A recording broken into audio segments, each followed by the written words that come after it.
Cell membrane कोशिका झिल्ली study करने जा रहे हैं। सबसे पहली बात आपको पता होना चाहिए, यह है जीवित और मैंने कहा पतली, थिन कोमा प्रत्यास्थ, ठीक है। प्रत्यास्थ मतलब इलास्टिक, एंड मैंने कहा चयनात्मक पारगम्य, ठीक है, पारगम्य, सेलेक्टिवली परमेबल, सेलेक्टिवली परमेबल होती है। सबसे पहले ये चार बातें पता होनी चाहिए। एक तो लिविंग जीवित होती है, थिन होती है, प्रत्यास्थ होती है, चयनात्मक पारगम्य। नंबर 2, थिकनेस की बात करें, मोटाई की बात करें तो सेल मेम्ब्रेन की मोटाई 75 एंगस्ट्रॉन होती है। आपको पता होना चाहिए एक एंगस्ट्रॉन का मतलब 10⁻⁻10 मीटर। क्लियर? इसका मतलब बहुत ज़्यादा पतली होती है। उसके बाद रासायनिक संगठन की बात करें तो सेल मेम्ब्रेन बोलो मुख्यतः फॉस्फोलिपिड एंड मैंने कहा प्रोटीन, ठीक है, से बनी होती है। उसके बाद आपको पता होना चाहिए कोशिका झिल्ली, ठीक है, को प्लाज्मा लेमा भी कहते हैं, प्लाज्मा लेमा भी कहते हैं। ओके, अब आपसे मैं कह रहा हूं कि इसकी स्ट्रक्चर को बताने के लिए दो मॉडल दिए गए हैं। मैंने कहा स्ट्रक्चर ऑफ सेल मेम्ब्रेन, ठीक है, के लिए दो मॉडल है। बोलो, मैंने कहा 2 मॉडल। ओके, एक है सैंडविच मॉडल,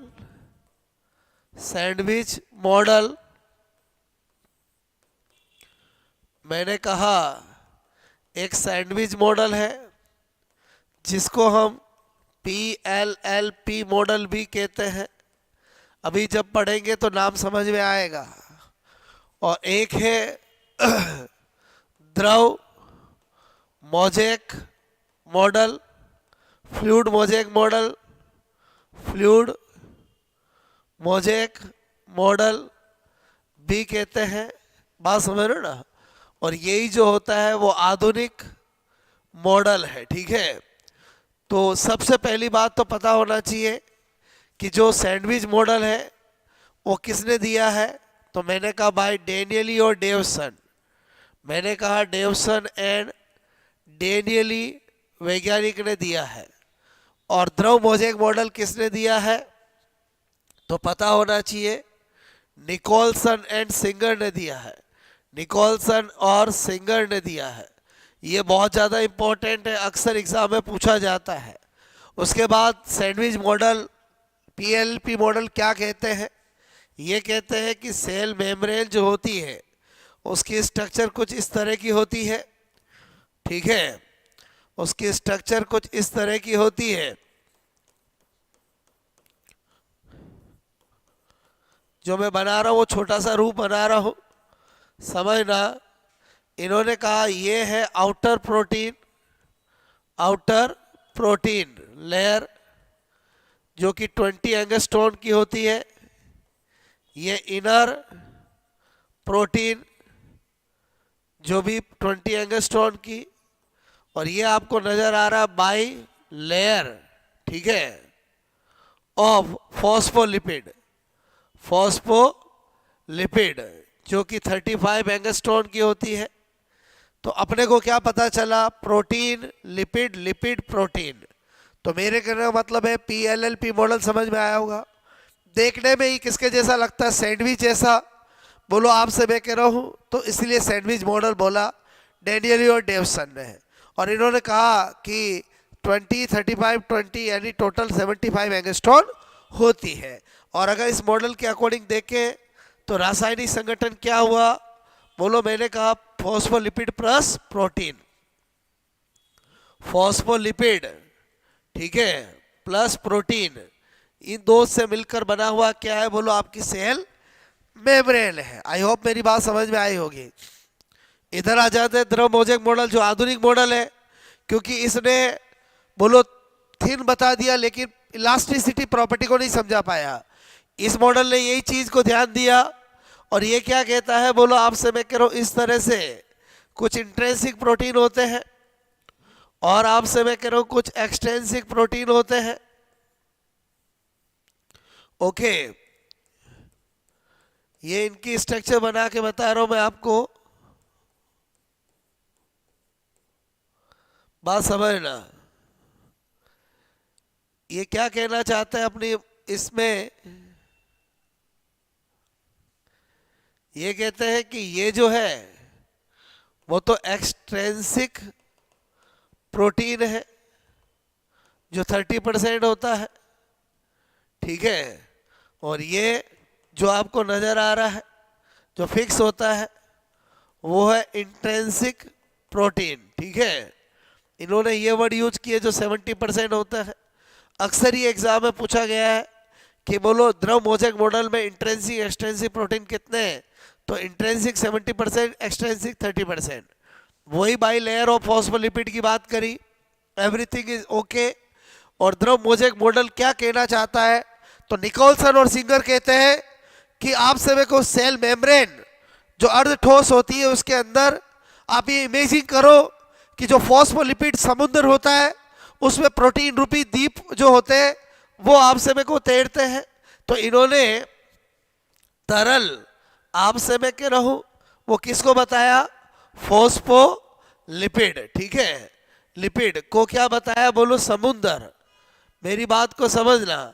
और मैंने कहा कि जो प्रोटीन होते हैं उनको क्या बताया? बोलो बर्फ, ठीक है, के द्वीप बताया। क्या बताया? बोलो के द्वीप। और इस तरह से इन्होंने द्रव मोज़ेक मॉडल दिया।